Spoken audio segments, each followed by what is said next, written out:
ശ്രീലക്ഷ്മി ദേഷ്യത്തോടെ ചോദിക്കുകയാണ്, എന്തിനാ നീ ഇതൊക്കെ ചെയ്തത്? എടി പറയാൻ വീണ്ടും പറയുമ്പോൾ ഭയപ്പെടുകയാണ് സാന്ദ്ര. അതിനുശേഷം രാജനന്ദിനിയുടെ ഭാവത്തിൽ ഊഞ്ഞാലിൽ നിന്നും സാന്ദ്രയെ പിടിച്ചെഴുന്നേൽപ്പിക്കുകയാണ് ശ്രീലക്ഷ്മി. എന്നെ നിനക്കറിയില്ല. ഏതെങ്കിലും ഒരു പെണ്ണ് അറിയാതെ പോലും രവിയെ ആഗ്രഹിച്ചാൽ ഞാനത് പൊറുക്കില്ല. ഞാനിവിടെ ഉള്ളപ്പോൾ നീ രവിയെ ആഗ്രഹിക്കുമോ എന്ന് അലറി വിളിച്ചുകൊണ്ട് സാന്ദ്രയെ പിടിച്ചു വലിച്ച് ചോദിക്കുകയാണ് ശ്രീലക്ഷ്മി. ഇനിയും അങ്ങനെ ആഗ്രഹം എന്തെങ്കിലും നിന്റെ മനസ്സിലുണ്ടെങ്കിൽ ഈ നിമിഷം അത് അവസാനിപ്പിച്ചേക്കണം. ഇനി ഒരു തവണ കൂടി എന്നെയും രവിയെയും അകറ്റാനുള്ള ചിന്ത നിന്റെ മനസ്സിൽ മുളച്ചാൽ അന്ന് അവസാനിപ്പിക്കുന്നു എന്റെ ഈ ജീവിതം. ഞാൻ കൊന്നുകളയും ഞാൻ എന്നും പറഞ്ഞ് സാന്ദ്രയെ ചൂണ്ടി പറയുകയാണ് ശ്രീലക്ഷ്മി. മനസ്സിലായോ നിനക്കെന്ന് ഉച്ചത്തിൽ ചോദിക്കുകയാണ് ശ്രീലക്ഷ്മി. രവി പ്രേമിക്കുന്നത് എന്നെയാണ്. രവി ആഗ്രഹിക്കുന്നത് ഞാനാണ്. രവിയുടെ സന്തോഷം, രവിയുടെ സ്വപ്നം, രവിയുടെ ശ്വാസം, രവിയുടെ പ്രണയം, രവിയുടെ പ്രാണൻ, ഇതെല്ലാം ഞാനാണെന്ന് ഉച്ചത്തിൽ പറഞ്ഞുകൊണ്ട് സാന്ദ്രയുടെ കഴുത്തിന് പിടിക്കുകയാണ് ശ്രീലക്ഷ്മി.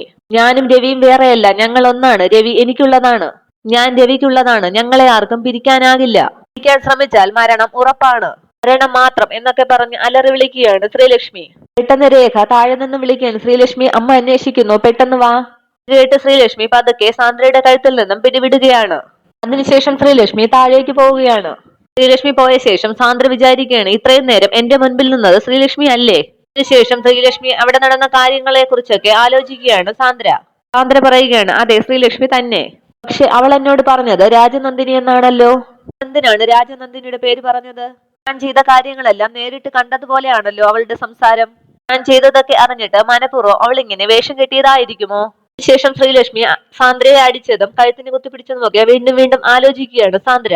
ശ്രീലക്ഷ്മിക്ക് രാജനന്ദിനിയെ കുറിച്ച് എല്ലാം അറിയാമല്ലോ. അവൾ എന്തിനായിരിക്കും ഇങ്ങനെ പെരുമാറിയത്? എന്നെ പേടിപ്പിക്കാനായിരിക്കുമോ? അതോ വേറെ എന്തെങ്കിലും കാരണമായിരിക്കുമോ? ഒന്നും മനസ്സിലാകുന്നില്ലല്ലോ. പിന്നീട് താഴെ കളിയും ചിരിതമാശയും ഒക്കെ പറഞ്ഞിരിക്കുന്ന രവിചന്ദ്രമ്മനെയും ഗായത്രി അമ്മയെയും രഘുവിനെയും സുദർശനെയും എല്ലാവരെയുമാണ്. അവിടേക്ക് യമുന ഗിഫ്റ്റുമായി രേഖയുടെ കൈകളിൽ എത്തിക്കുകയാണ്. അത് ടേബിളിൽ വെച്ചിട്ട് രേഖ പറയുകയാണ്, ഇത് ഇവിടെ ഇരിക്കട്ടെ. ഗായത്രിയമ്മ ചോദിക്കുന്നു, ഇതെന്താ രേഖ ഡ്രസ്സൊക്കെ? ഇത് സരോജിനി ആന്റിക്കും സുദർശൻ അങ്കിളിനും ഉള്ളതാണ്.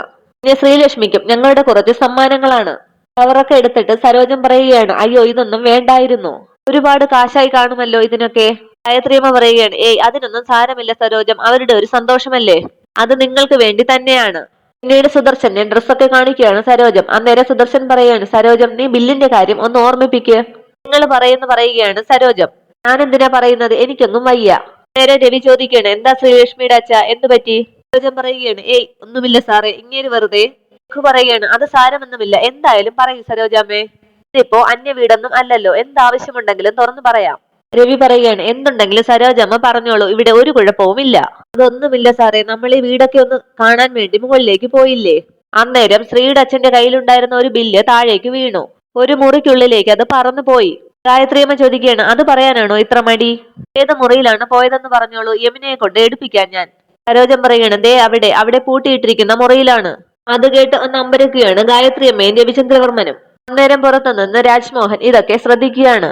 രാജ്മോഹൻ വിചാരിക്കുകയാണ്, ഓ സൂപ്പർ, അപ്പോൾ ആ മുറി ഇന്ന് തുറക്കേണ്ടി വരും. സരോജം പറയുകയാണ്, അത് രവിസാറിന്റെ മുറിയാണെന്ന് ഈ രാജാവ് സാറ് പറഞ്ഞു. സാറ് സമ്മതിച്ചാൽ ശ്രീയുടെ അച്ഛൻ പോയി എടുത്തോണ്ട് വരും, അത്രേ ഉള്ളൂ. രാജാറാം മനസ്സിൽ പറയുകയാണ്, നിങ്ങളുടെ മനസ്സിൽ ഇപ്പോൾ എന്താണെന്ന് എനിക്ക് മനസ്സിലായി സുദർശൻ ചേട്ടാ.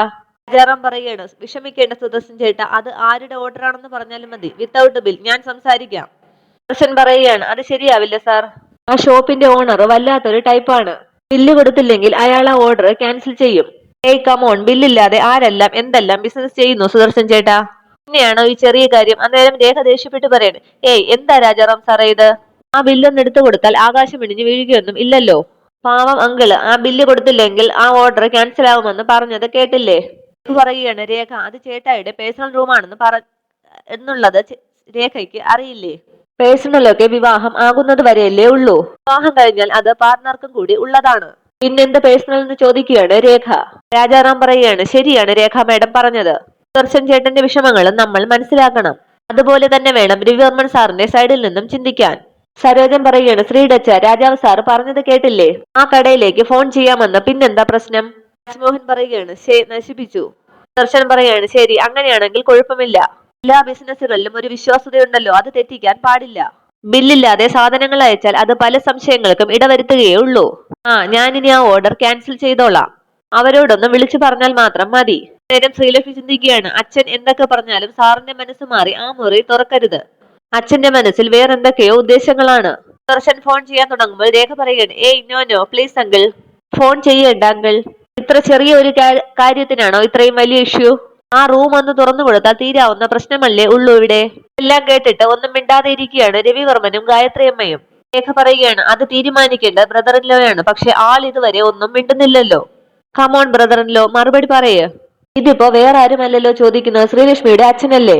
അവർക്ക് വേണ്ടി ആ റൂം ഒന്ന് ഓപ്പൺ ചെയ്ത് കൊടുത്തൂടെ ബ്രദർ ഇൻ ലോയ്ക്ക്? പാവം അങ്കിളിന് എന്തുമാത്രം വിഷമമായി കാണുമെന്ന് ഒന്ന് ആലോചിച്ചു നോക്കിയേ. ദർശൻ പറയുകയാണ്, വേണ്ട മേഡം, സാരമില്ല. ഞാൻ കാരണം സാറിനൊരു പ്രശ്നം വരേണ്ട ഇനി. ഇത് തുറക്കാൻ ബുദ്ധിമുട്ടില്ലായിരുന്നെങ്കിൽ ഇത്രയും ഒന്നും സംസാരിക്കേണ്ട കാര്യമില്ലായിരുന്നല്ലോ. ഇതിപ്പോ അതിനുള്ളില് സാറിന്റെ പേഴ്സണായിട്ടുള്ള എന്തെങ്കിലും കാണും. ഞാൻ കാരണം സാറ് വെറുതെ വിഷമിക്കേണ്ട, ഞാൻ വിളിച്ചു പറഞ്ഞോളാം പറഞ്ഞ് അവിടെ നിന്നും എഴുന്നേറ്റ് ഫോൺ ചെയ്യാൻ തുടങ്ങിയാണ് സുദർശൻ. പെട്ടെന്ന് രവിവർമ്മൻ പറയുകയാണ്, ഒരു മിനിറ്റ് ശ്രീലക്ഷ്മിയുടെ അച്ഛാ. രാജാറാം മനസ്സിൽ കരുതുകയാണ്, രവി ഇത് സുദർശന്റെ അടവാണ്, സമ്മതിക്കരുത്. രവിവർമ്മനെ പിടിച്ചിട്ട് രാജാറാം പറയുകയാണ്, അല്ല രവി സാർ, സുദർശന്റെ കാര്യം ഞാൻ ഡീൽ ചെയ്താൽ പോരെ? No, it's okay Rajaram. Ravivarman പറയുകയാണ്, എന്നെ വിശ്വസിച്ചാണ് ശ്രീലക്ഷ്മി എന്റെ ജീവിതത്തിലേക്ക് കടന്നു വരുന്നതും എന്നെ വിശ്വസിച്ച് എന്റെ കൈകളിലേക്ക് സ്വന്തം മകളെ ഏൽപ്പിക്കുന്ന മാതാപിതാക്കളോടും എനിക്കൊന്നും മറച്ചു വെക്കാനില്ല ഇവിടെ. ശ്രീലക്ഷ്മിയുടെ അച്ഛൻ വരൂ, ഞാൻ റൂം തുറക്കാം. എടുത്താൽ മതി എന്നും പറഞ്ഞു പോവുകയാണ് രവിവർമ്മൻ.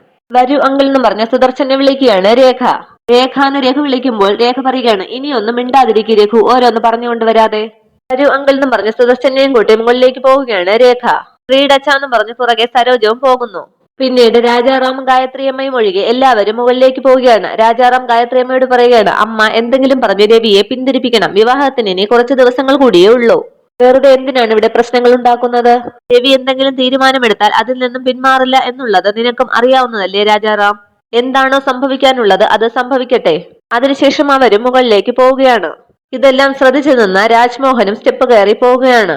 അതിനുശേഷം രവിചന്ദ്രവർമ്മൻ താക്കോലുമായി വന്ന് റൂം തുറക്കുകയാണ്. പക്ഷേ ലോക്കിലേക്ക് താക്കോലിടുമ്പോൾ താക്കോൽ താഴെ വീഴുകയാണ്. അതെടുത്ത് വീണ്ടും തുറക്കാൻ ശ്രമിക്കുകയാണ് രവിവർമ്മൻ.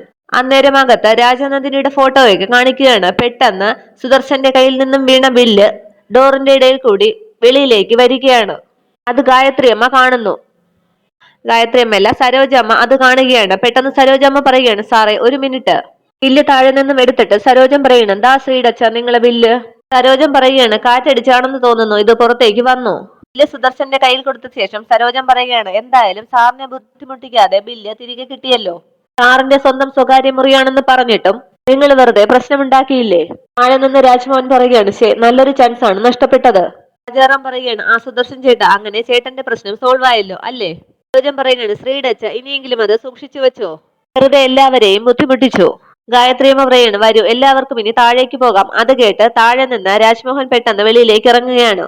എല്ലാവരും താഴേക്ക് പോയ ശേഷം മുകളിൽ സുദർശനും രാജാറാമും മാത്രമാവുകയാണ്. സുദർശൻ താഴേക്ക് പോകാനൊരുങ്ങുമ്പോൾ രാജാറാം പറയുകയാണ്, ഒരു നിമിഷം നിൽക്കണം. എന്താ സുദർശൻ ചേട്ടാ നിങ്ങളുടെ യഥാർത്ഥ പ്രശ്നം?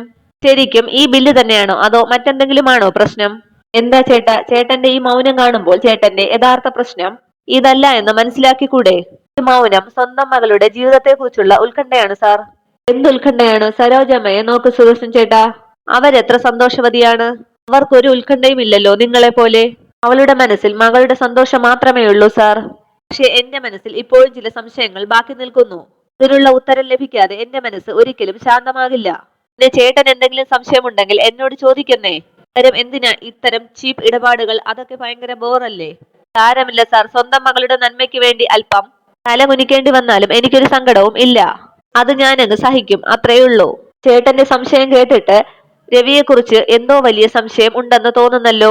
നോക്കൂ സുദർശൻ ചേട്ടാ, അതൊക്കെ ചേട്ടന്റെ വെറും സംശയങ്ങൾ മാത്രമാണ്. ഞാൻ ഒരു കാര്യം ഉറപ്പു തരാം, ശ്രീലക്ഷ്മി എന്നും രവിവർമ്മൻ സാറിനോടൊപ്പം സന്തോഷമായിട്ട് ജീവിക്കും. എന്റെ വാക്കും ഉറപ്പുമാണിത്. പിന്നെ ചേട്ടന് രവിവർമ്മൻ സാറിനെ കുറിച്ച് എന്ത് സംശയമുണ്ടെങ്കിലും എന്നോട് ചോദിക്കാം. കാരണം രവിവർമ്മൻ സാറിന്റെ ജീവിതം ഒരു പുസ്തകം എന്ന പോലെ അത് ഏറ്റവും കൂടുതൽ തവണ വായിച്ചിട്ടുള്ളത് ഞാൻ മാത്രമാണ്. എനിക്കേ പറയാൻ പറ്റൂ രവിയുടെ ഹൃദയം കറുപ്പാണോ വെളുപ്പാണോ എന്നുള്ളത്. ഞാൻ പറഞ്ഞത് ചേട്ടന് മനസ്സിലായി കാണുമെന്ന് വിശ്വസിക്കുന്നു.